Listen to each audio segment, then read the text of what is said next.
Iniciamos o mês de outubro e importantes datas são lembradas e celebradas neste mês. Por exemplo, temos dias específicos em homenagem a determinados profissionais. Alguns dias são bastante conhecidos deste mês, tais como, para nós, o Dia da Criança, dia 12 de outubro.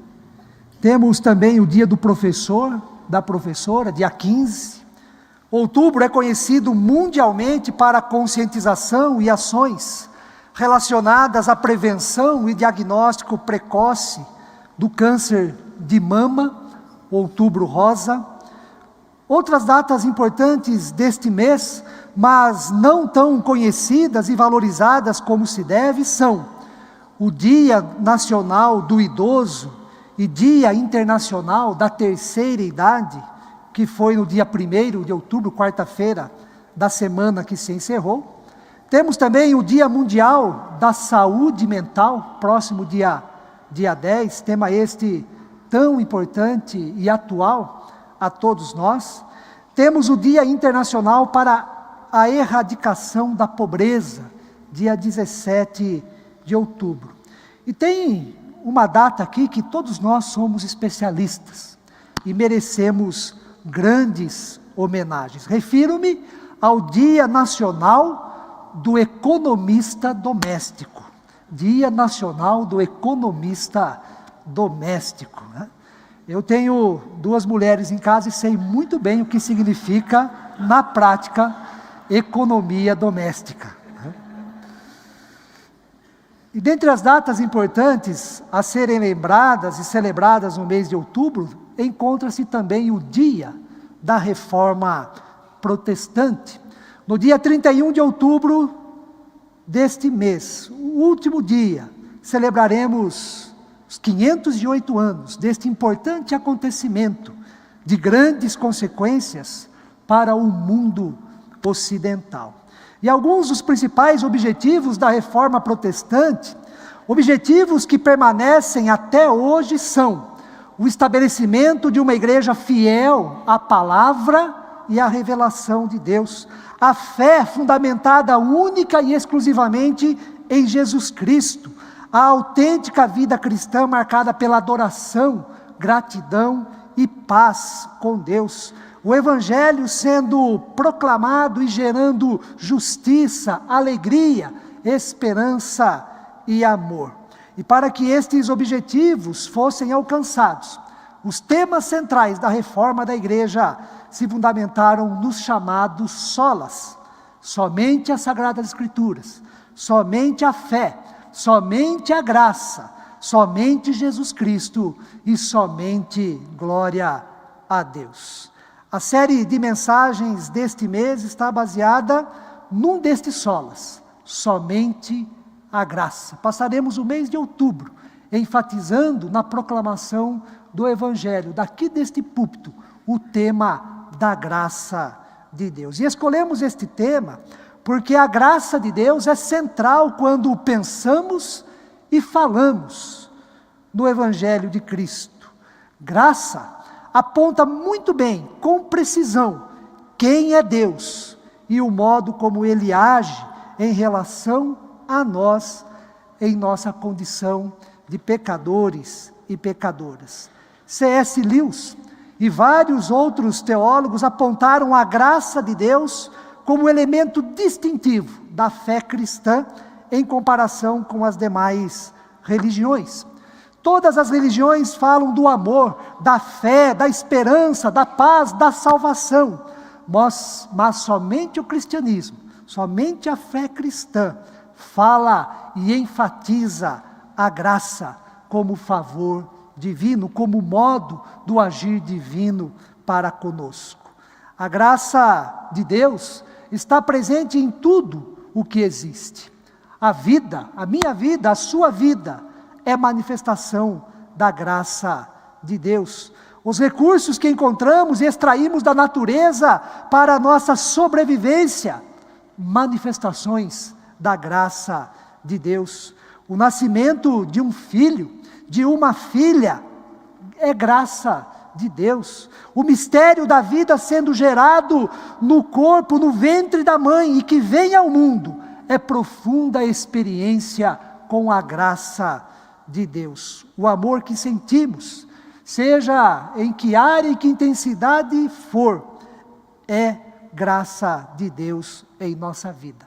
A Bíblia nos ensina que toda a criação está tomada, toda a criação está permeada pela graça de Deus e devemos ter sabedoria e sensibilidade para percebermos, para experimentarmos a preciosa graça de Deus em tudo o que existe. Quem não compreende a graça de Deus como fundamento da vida e de tudo que existe, quem não percebe, não experimenta a graça de Deus no dia a dia, naquilo que é natural e no cotidiano, não vive o Evangelho de Jesus Cristo, não vive na plenitude do amor de Deus, não desfruta da bondade de Deus e não cultiva uma espiritualidade sadia. Os dois sacramentos que temos, o batismo e a ceia do Senhor, são meios pelos quais a graça de Deus se manifesta, se faz presente, tanto na vida da igreja, como na vida do casal e da família. A principal manifestação da graça de Deus está na pessoa de Jesus Cristo. A sua vida, a sua morte na cruz e a sua ressurreição apontam para a graça de Deus em nosso favor. No texto lido, o autor da Epístola aos Hebreus apresenta duas importantes perspectivas da graça de Deus em Cristo Jesus. A primeira perspectiva, extraída do texto bíblico, temos um grande sumo sacerdote. Temos um grande sumo sacerdote, Jesus Cristo. Não se trata de um sumo sacerdote como tantos que existiram na história do povo de Israel, mas do grande sumo sacerdote. O versículo 14 apresenta dois motivos do porquê Jesus é o grande sumo sacerdote. Primeiro, porque ele é o Filho de Deus, o Filho de Deus com F maiúsculo. Segundo, porque o Filho de Deus penetrou os céus, ou seja, não está limitado ou condicionado à terra.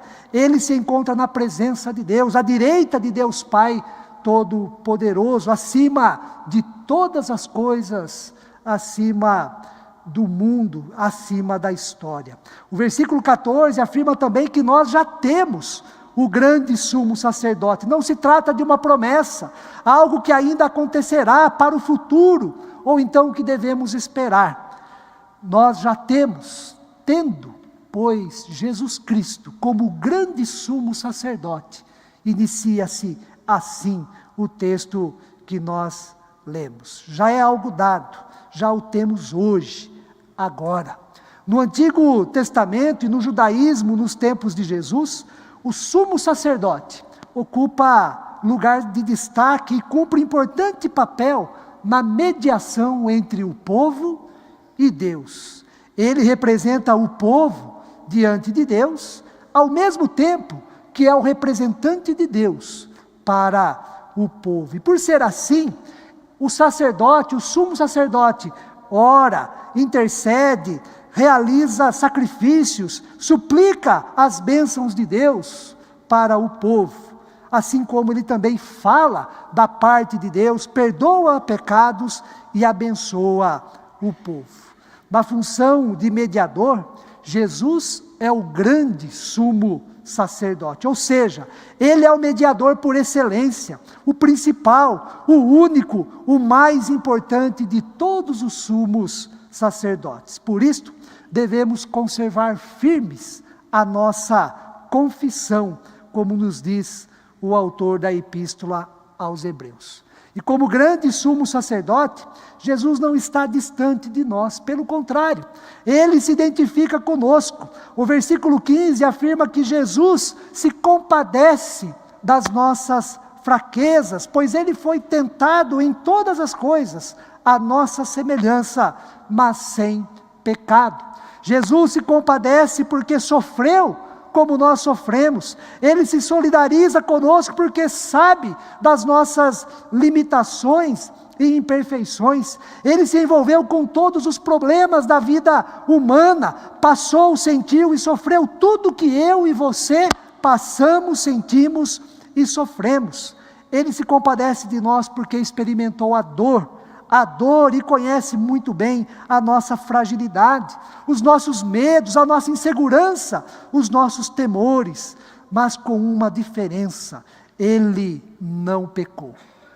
Confie, irmãos e irmãs, em Jesus Cristo como o grande sumo sacerdote da sua vida.